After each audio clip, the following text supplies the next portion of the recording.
Hello, everybody. Welcome to another daily dose of gaming news and all that good stuff. And as always, I also publish on Rumble and on Patreon for extra support. Any kind of updates and the such usually go about on Twitter X. And later today, we will have a Midnight Suns episode. So keep your eyes peeled for that. And I just have a quick reminder here with the complete the gameplay series here. 4K are the most recent ones, 1080p are the more older ones. So yeah, that's it. Tomorrow, I probably will not be able to do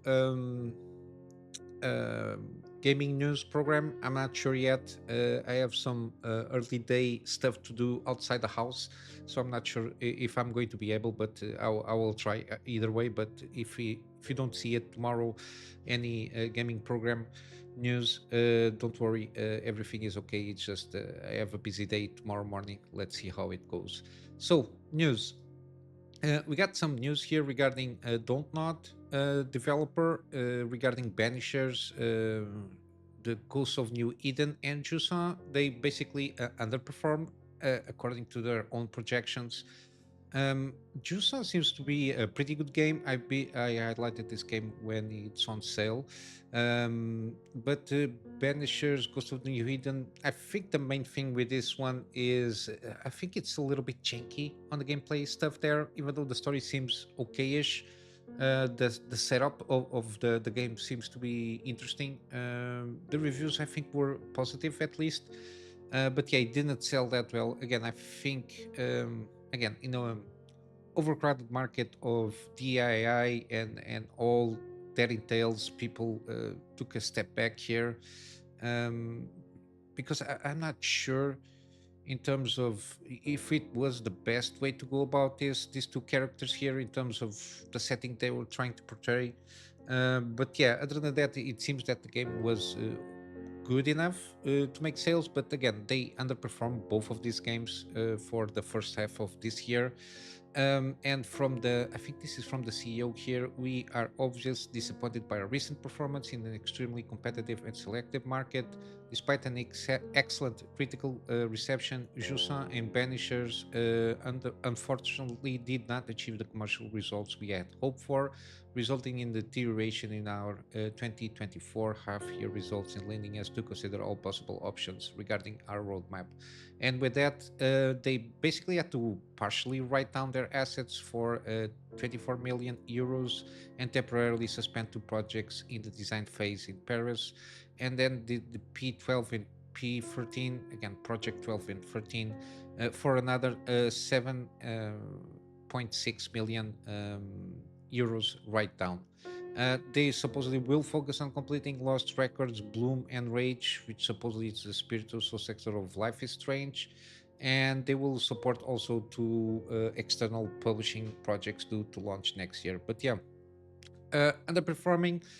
Even though, from my point of view, I think Chusa is the better one around here. The way they went about that game, very interesting, and it's interesting that it's an Unreal Engine 5 game, performed well, very reminiscent of games like Journey and Limbo, in the sense that the storytelling is provided by showing and not telling, because I don't think there is a lot of dialogue there happening. But yeah, very good vistas. The climbing mechanic seems pretty solid, and it's a very interesting game, at least from my perspective there. Then we got some stuff regarding the PlayStation state of play. I watched the thing there. I'm just going to highlight what I think it's most relevant. We got this interesting game, clay-based dark fantasy adventure, yeah, the Midnight Walk. Very interesting because it's everything seems to be like the animation of clay thing. At least supposedly it's they are marketing as such. But yeah, very interesting, very dark fantasy kind of a thing. There gives it like a very somber tone. But even though it's going to be also for VR. Can be playable in VR, but also supposedly not on VR. Also, so I don't know how they managed to do that. But yeah, we'll have to wait and see. That caught my interest here, mainly because of the art style and the tone that they are presenting there. It's kind of how they're going about it. And again, all the articles here will have the their own trailers for those games. So if you're interested, you can check them out. I will probably put the Steam page, if available, on the description below the article itself, so you can check and probably wishlist it if you want to. Other games is Hell Is Us is going to launch 2025. This is a gameplay reveal, very interesting. Um, there has already been a trailer launch for this game. I thought I remember some stuff here from the trailer that they showed on the state of play. Yeah, very. I think it merges a little bit like modern stuff with fantasy, medieval kind of a thing. There, very interesting how they're going about it. Supposedly, it's a third-person action adventure. Supposedly combines intense melee combat with the thrill of exploration. Explore semi-open world to find answers to your question, face mysterious creatures, or along your journey. The creature design itself very interesting. Also, it is my and piqued my interest there. Um, yeah, we'll have to wait and see. I will follow up on this game the best I can, and if I see any more news, again, we'll probably see something. I'm not sure. Tokyo Game Show is again. There is no definitive launch date. Supposedly it's coming next year, so might happen some delay or something like that. Can be by the end of the next year. We don't know.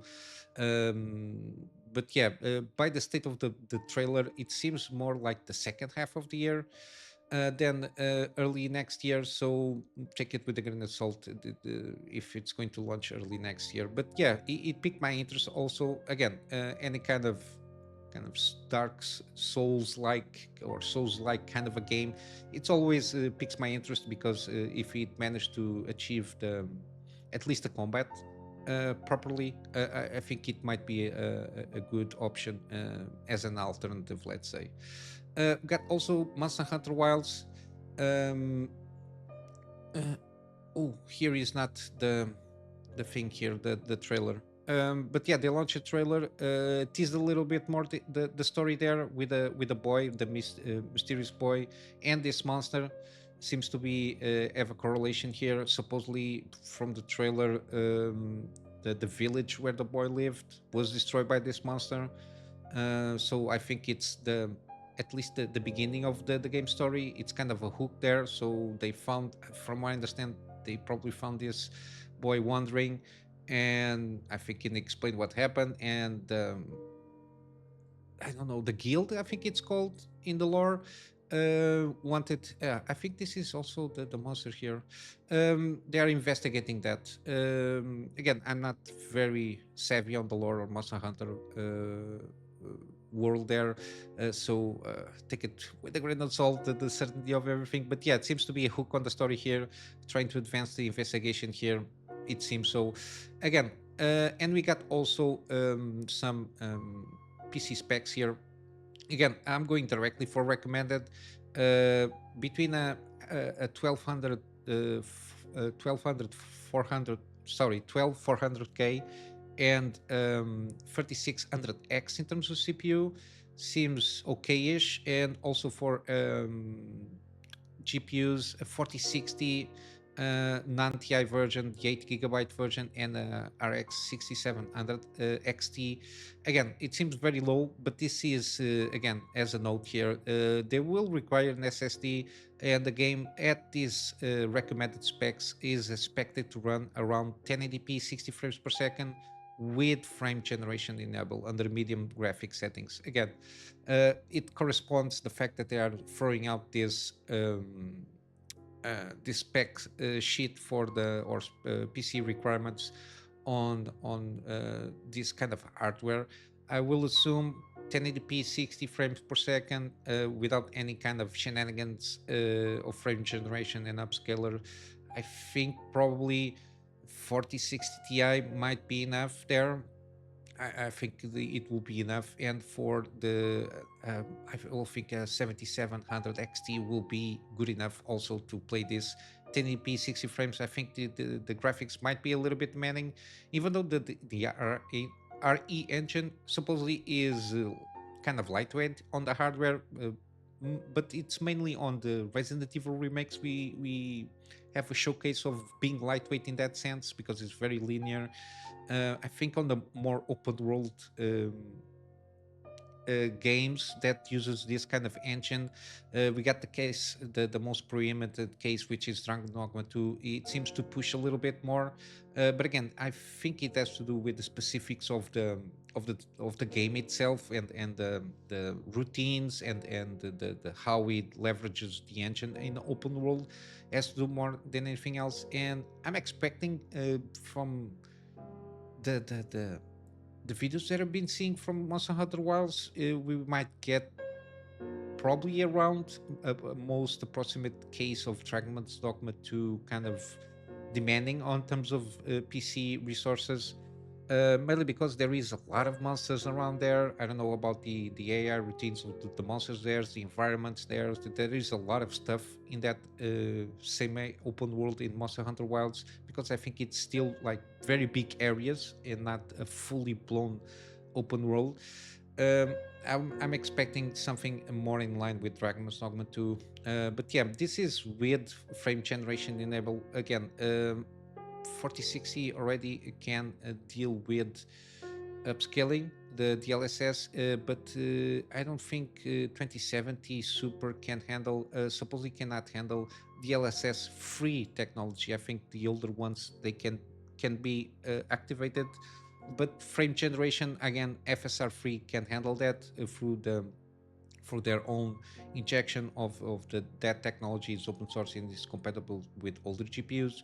But yeah, I think a 5600X CPU with paired with the 7700 XT kind of performance there will be able to achieve the 1080p 60 without any kind of upscaling or frame generation kind of technologies there. But again, it will improve the performance if you activate those same mechanics or not mechanics that those technologies there. But yeah, we'll have to wait here again the review to make sure that what kind of hardware is best suited for which kind of resolution and frame rates targets there. But yeah, my idea seems to be again around 5600X kind of performance in terms of CPU and maybe around 7700 XT or even a 6800 XT should be more than enough to handle 1080p 60 without with higher graphic settings without any kind of auxiliary technologies there. Then we got also the confirmation that the remastered they were talking about is Horizon Zero Dawn. Again, I don't understand why this game is not that old. Um, 7 years ago, the game is still pretty good in terms of graphic wise. I don't see a justification. There is some, again, I never played this game. I just watched some videos here and there and the reviews at the time. Uh, but it seems this remastered version, they just tweak Aloy's face to be in line with the second game, which I don't know why they did that because a lot of people didn't like very much the character model of Aloy on the second game. Again, I cannot talk from my perspective because I didn't play both games, so I'm not sure if I'm interested in playing this game, especially on the remastered version. I don't see a sense, given that they are all going to be launched at $50. Suppose you can upgrade for the remastered version if you already own the base game. For $10 you can upgrade it. Again, this is part of one of the strategies that Sony is being trying to do here with their remastered is trying to, I don't know, um, nickel and dime people that already have their own games just to pay a little extra. They did basically the same thing with the Last of Us Part One. uh, I think the original came on the PS3, then they did a remastered for PS4 or in the NES version or ported for PS4.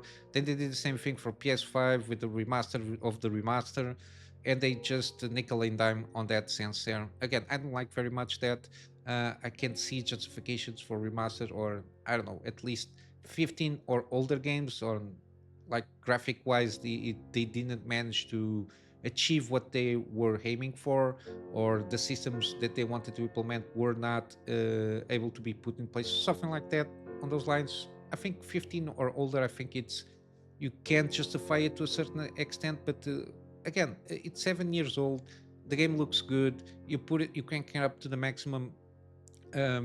Graphic quality settings is still beautiful from the videos that I see in terms of graphic fidelity. There, I don't see a reason for a remaster of this game, but whatever. Then we got also Ghost of Tsushima successor, the kind of spiritual sequel, which is Ghost of Yotei. It again, it was announced for PS5. It's not coming on PC, but again, Ghost of Tsushima is very well. It's an excellent game, even though for PC it has behind the PSN account linking. I don't know why. The PlayStation is not. It's not doing itself any kind of service by going this route. But what you're going to do? But yeah, this supposedly it's 300 years after Ghost of Tsushima, so I'm not. I think this will not have any kind of relationship. This character with I think Jin, if not mistaken. But it's in a completely different setting, which is Mount Yotei, as the name itself goes. But it seems from the trailer, it's you are searching revenge also. It's kind of that theme there. I like the music there. It's kind of western kind of thing with some Japanese instrumentals on the background. Very interesting there. And again, the game seems good. It's just a teaser trailer of an announcement, and it will launch next year. Again, same developer, Sucker Punch. I'm expecting to be at the same quality and to deliver the same kind of respect of Japanese folklore, culture, and all that jazz that Ghost of Tsushima did, and take inspiration from that. Then to wrap up here, we got more Ubisoft shit show. They pull out of the Tokyo Game Show, and they cancel any kind of press previews of Assassin's Creed Shadows. Supposedly this comes after a dev diary showcasing Assassin's Creed Shadows.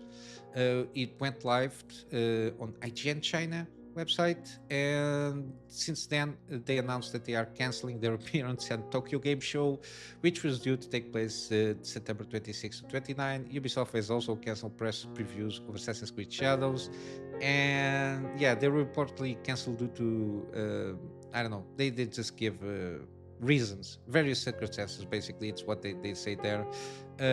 Again, they also canceled a stream that was scheduled for September 26.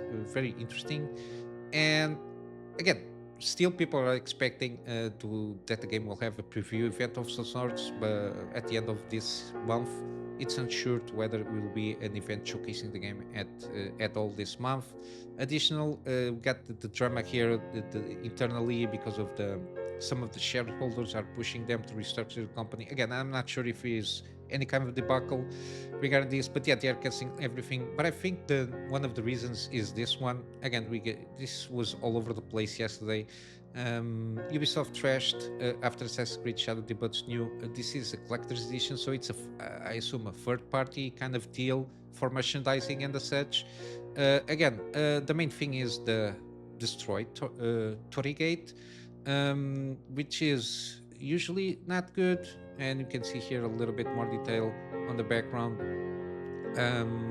Again, the merchandise material says legendary samurai Yusuke, which is not something that happened in real life, and stealthy shinobi Naoe, dual protagonist of Assassin's Creed Shadow, ready to fulfill the destinies and usher in a new era for Japan. Again, very interesting the phrase here. Collectors capture iconic Assassin's Creed scenes in a cute, Jesus, a cute new 6-inch format, the perfect size to fit in any collection. Again, the main thing is this one because again, this is kind of Funko Pop like kind of a thing there, even though they have all the stamps of approval from Assassin's Creed stuff there. Again, the half Torigate usually has its relevance, especially in modern history. It is as viewed as something that happened on the bombing of Nagasaki, especially. There is the single Torii gate here, one-legged Torii gate that was survived. It's one of the most iconic thing that survived the bombing there in that city, and it's for Japanese, it's something.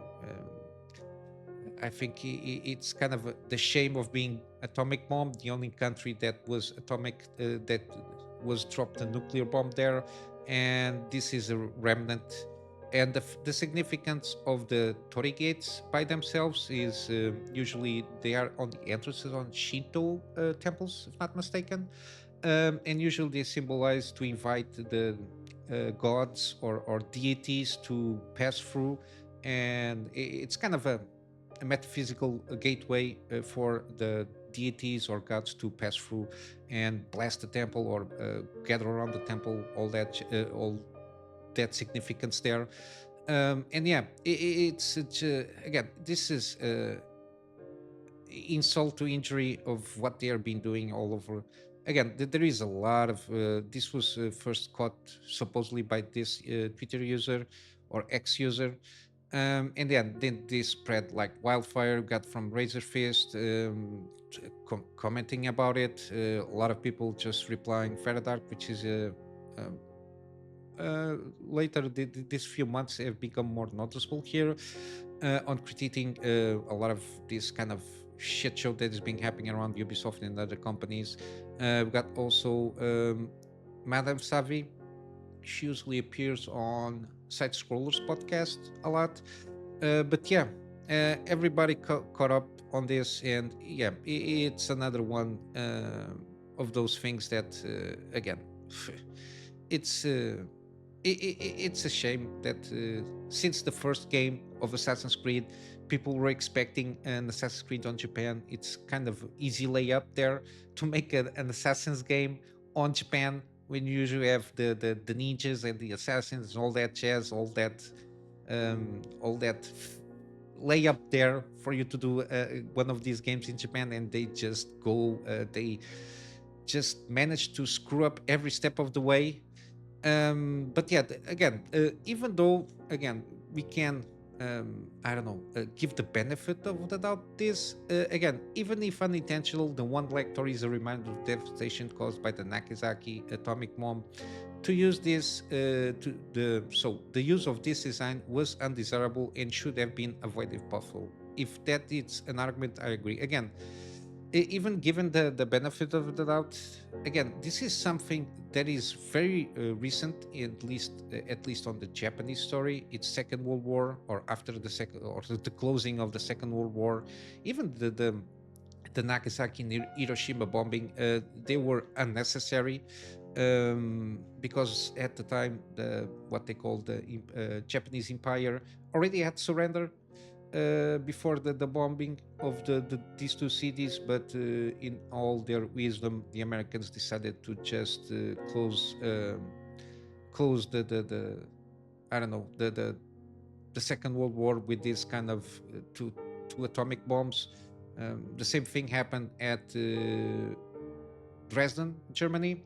People already surrendered, but for them to make a point, I think the British and the Americans just firebombed Dresden. It's a very well known occurrence in the Second World War, in the end of the Second World War. But yeah, that's might be another rant altogether. I'm not an historian, so I don't know all the details, but the highlights are there regarding this. Again, Ubisoft just screwing up the pooch. Um, yeah, it's not going good for them. Star Wars Outlaw. Then you got the pirate game, Skull and Bones. You got the Prince of Persia, which supposedly it's a kind of a good game. The one that is kind of Metroidvania, but it didn't so well. Again, I'm more than comfortable of not owning any Ubisoft games at the moment. The last one that I bought was Assassin's Creed Black Flag. Last one that I played, if not mistaken. And I think I never played any more Ubisoft games since the launch of that game. They're not on par in terms of quality of my expectations. At least that I can remember. I don't think not even Far Cry 3 is before Assassin's Creed Black Flag, if not mistaken.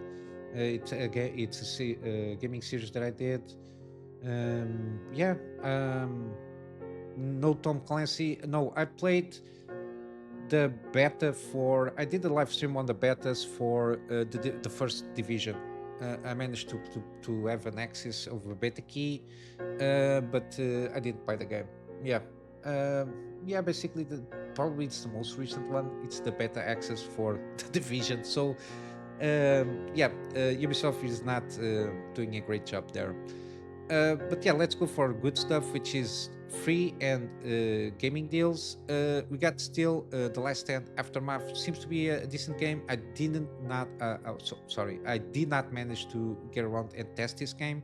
Again, I'm always a little bit busy. To the busy to the point that I cannot even at this moment in time commit to a live stream kind of schedule there. But yeah, this one it's for free, even though it's might not be a perfect game. Again, it's a free game. We got also this Toem photo adventure. I don't know what this game is. Probably it's not much in line for me. But on Steam, we still have BioShock the collection, 80% off. We got Dead Space remake, 65% off. I can kind of recommend around this price point the game there. Again, the only nitpick that I have here is the stuttering mess that it is near opening doors. I think it's trying to load assets in the background, and you can see some spikes, some stuttering. When it's not doing that, it performs very good. I don't have any complaints there. We got also the Resident Evil franchise is on sale. Again, I will leave all the Resident Evil games there on the description below so you can complete your collection. We got Ori and the Blight Forest. This is the definitive edition, which is kind of the remake, I think. 75% off. Then we got the sequel, Will of the Wisps, 67% off. We got also Near Replicant, the remastered version, 60%, and also the sequel, Near Automata. This is the GOTY edition, basically, 60% also off also. And then we got Pacific Drive, 40% off. They got the anomalous customization pack. It's the latest content that they had. I think it's more about skins, this thing, than anything else. But on the game, they now have a customization kind of a thing for the game, around 50 things that you can tweak in terms of the difficulty and the such. And then lastly, we got Dragon's Dogma 2, even though it's a mixed results. I think they're improving a little bit there on the performance side of things, and we are waiting for a DLC announcement not so far in the future. At least that's the perception that I have from the information around there, and it's 43% off.